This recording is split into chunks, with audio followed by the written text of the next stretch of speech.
Dua tentara Israel tewas tertimpa bangunan runtuh saat melakukan operasi militer di jalur Gaza Selatan, Senin 16 Desember 2024. Salah satu tentara yang tewas adalah Mayor Purnawirawan Moshiko Rosenwald. Sedangkan satu korban tewas lainnya adalah Sersan 1 Purnawirawan Alexander Anosov. Diketahui keduanya bertugas di Batalion 7107 Korps Teknik Tempur sebagai Komandan Kompi dan Komandan Regu. Dikutip dari The Times of Israel, Moshiko dan Anosov tewas, sedangkan dua prajurit lainnya terluka setelah sebuah bangunan di kawasan Rafah runtuh pada Senin sore. Meski begitu, tak ada bahan peledak maupun jebakan Hamas yang teridentifikasi di daerah tersebut. Militer Israel menilai bangunan itu tak stabil lantaran telah rusak parah akibat aktivitas IDF di daerah tersebut.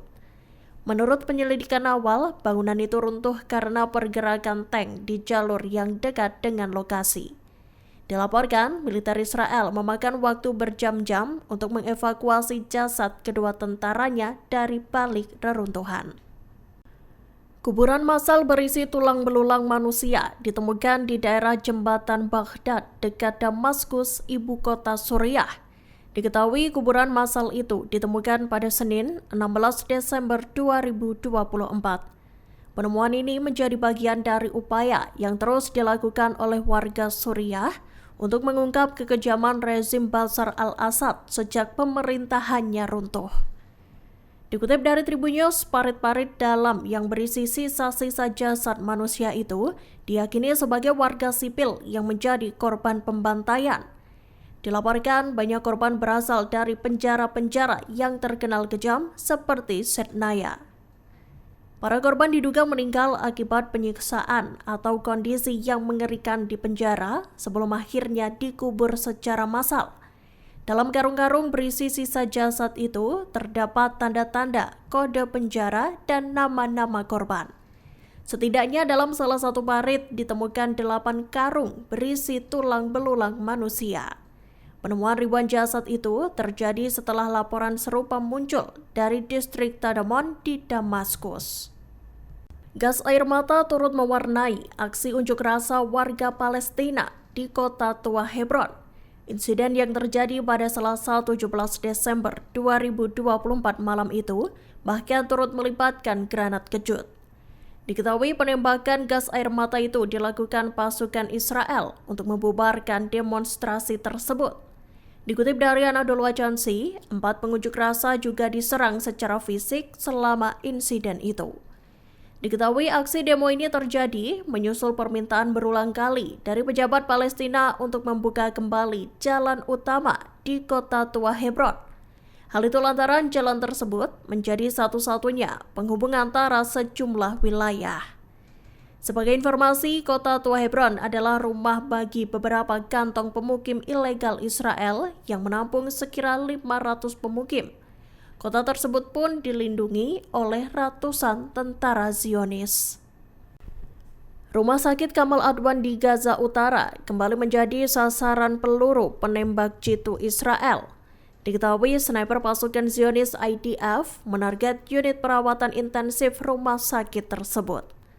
Direktur RS Kamal Adwan Dr. Hussam Abu Safia pada Senin 16 Desember 2024 menyatakan jendela-jendela rumah sakit ditembus oleh peluru. Menurutnya, sniper IDF beroperasi dari tempat-tempat yang tinggi. Beruntungnya, peluru-peluru itu tak mengenai staf maupun pasien yang ada di dalam RS. Dikutip dari Palestine Chronicles, serangan sniper IDF itu menciptakan situasi berbahaya bagi pasien dan staf medis. Seiring dengan itu, drone quadcopter Israel juga menargetkan siapapun yang bergerak di halaman rumah sakit. Menurut Abu Safia, militer Israel sengaja menargetkan rumah sakit dan siapapun yang bergerak di dalamnya.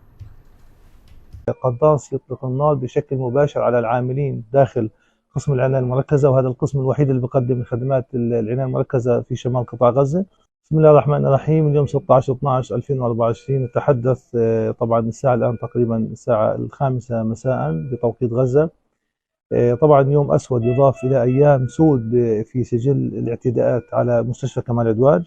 طبعا بالأمس تم استهداف المستشفى بطريقة جديدة، وهي قناص يطلق النار بشكل مباشر على العاملين داخل قسم العناية المركزة، وهذا القسم الوحيد اللي بيقدم خدمات العناية المركزة في شمال قطاع غزة. والحمد لله انه طبعا هذا الطلق لم يصب احد، وكان هناك عده طلقات اخرى في محيط النوافذ اللي هي المطله على مستشفى كمال عدوان. طبعا هذا الاستحداث هذا شيء خطير جدا، وهذا بيشكل يعني شيء جديد علينا، انه احنا لا نستطيع ان نقف في مكان اصلا هو مهيأ لتقديم خدمات العنايه المركزه، ولا نستطيع ان نخلي في مكان اخر يعني، وهذه مشكله صراحه يعني. طبعا اليوم وقبل قليل تم استهداف المولدات مرة أخرى، تمام، وانطفأت الكهرباء عن مستشفى كمال عدوان بشكل كامل، وكل من يتحرك في ساحة مستشفى كمال عدوان للأسف هذا أصبح هدف عند الجيش الإسرائيلي، ويقوم باستهدافه بقنابل كواد كابتر التي تلقيها بشكل متواصل في ساحات وعلى نوافذ وعلى بوابات المستشفى.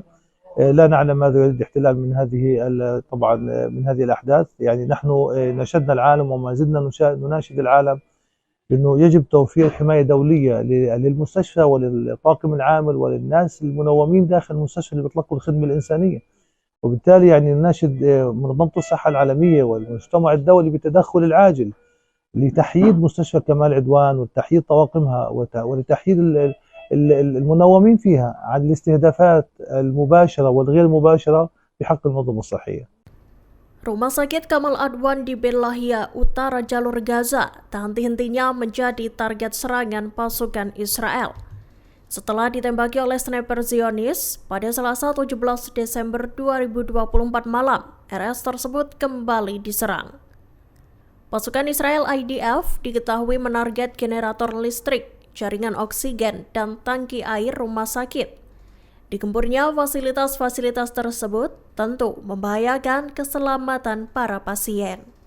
Dikutip dari Wafa, Direktur Rumah Sakit Dr. Hussam Abu Safia menggambarkan situasi sebagai hari-hari kelam bagi rumah sakit tersebut. Ia menjelaskan pasukan Israel sengaja melakukan sabotase dengan memasang bom di jalan-jalan sekitar rumah sakit. Penembak jitu IDF juga dikerahkan untuk menargetkan unit perawatan intensif dari atap gedung-gedung sekitar. Dr. Abu Safia melaporkan bahwa serangan ke atap rumah sakit menyebabkan kerusakan pada tangki air utama. Selain itu, penargetan generator listrik dan jaringan oksigen mengakibatkan kerusakan signifikan yang mengganggu fungsi vital rumah sakit. Kerusakan ini sangat berdampak pada perawatan pasien, terutama mereka yang berada di unit perawatan intensif. تعال جاي اسمع، ابعدوا عن الشبابيك.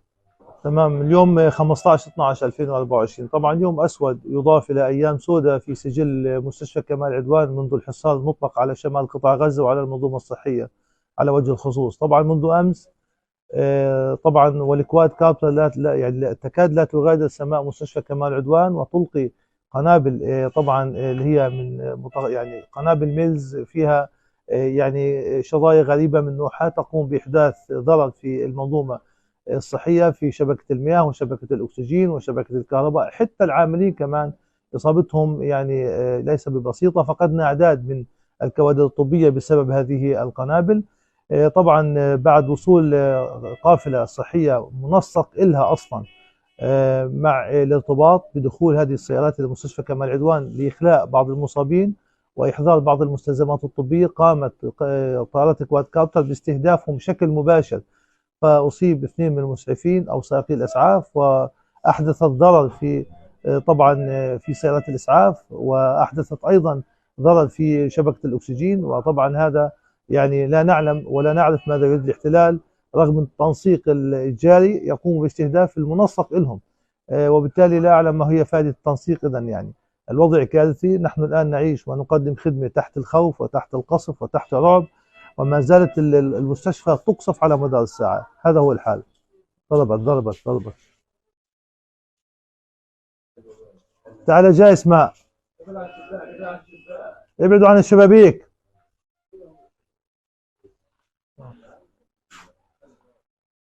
نستكمل. طبعا احنا ما زلنا في اليوم اللي اكثر من 73 يوم واحنا بنقدم الخدمه الان بالحد الادنى وبامكانيات بسيطه وامكانيات متواضعه. طبعا الإصابات لا تتوقف. أمس منع طبعا وفد من طبعا وفد إندونيسي كان من المفترض أن يكون بيننا في هذه الأيام حتى يقوم بمساندة المنظومة الصحية في مستشفى كمال عدوان، إلا أنه منع من الدخول إلى مستشفى كمال عدوان. فأصبحنا الآن بلا أطباء متخصصين جراحين بحيث أنه يعني يقوموا بخدمة الإصابات اللي طبيعتها أصلا كلها تحتاج إلى تدخلات جراحية. هذا هو الحال، يعني الوضع كارثي بكل ما تعني الكلمة المعنى. Perdana Menteri Israel Benjamin Netanyahu menegaskan bahwa pasukan Zionis akan tetap berada di zona penyangga di perbatasan Suriah, termasuk di puncak Gunung Hermon. Hal itu disampaikan Netanyahu saat mengunjungi puncak Gunung Hermon pada Selasa 17 Desember 2024. Disebutkan Netanyahu, prajurit IDF bakal menetap di wilayah itu hingga ditemukan pengaturan lain yang dapat menjamin keamanan Israel. Dikutip dari Arab News, Netanyahu menyatakan bahwa kunjungannya itu merupakan simbol pentingnya Gunung Hermon bagi keamanan negaranya. Menurutnya, puncak Hermon adalah mata negara Israel untuk mengidentifikasi musuh-musuh yang berada di dekat dan jauh. אני פה בשיא החרמון עם שר הביטחון, הרמטכ"ל, אלוף פיקוד צפון, ראש השב"כ ומפקדים בכירים. אנחנו פה בחיתוך מצב כדי להחליט על היערכות ישראל במקום החשוב הזה עד שימצא סידור אחר שמבטיח את ביטחון ישראל. זה מעלה אצלי נוסטלגיה. הייתי פה לפני 53 שנים עם החיילים שלי בסיירת מטכ"ל. המקום לא השתנה, הוא אותו מקום. אבל החשיבות שלו לביטחון ישראל רק קיבלה משנה תוקף בשנים האחרונות, ובמיוחד בשבועות האחרונים, עם האירועים הדרמטיים שמתרחשים כאן מתחתנו בסוריה. אנחנו נקבע את הסידור הטוב ביותר שיבטיח את ביטחוננו. Download Tribun X sekarang, menghadirkan lokal menjadi Indonesia.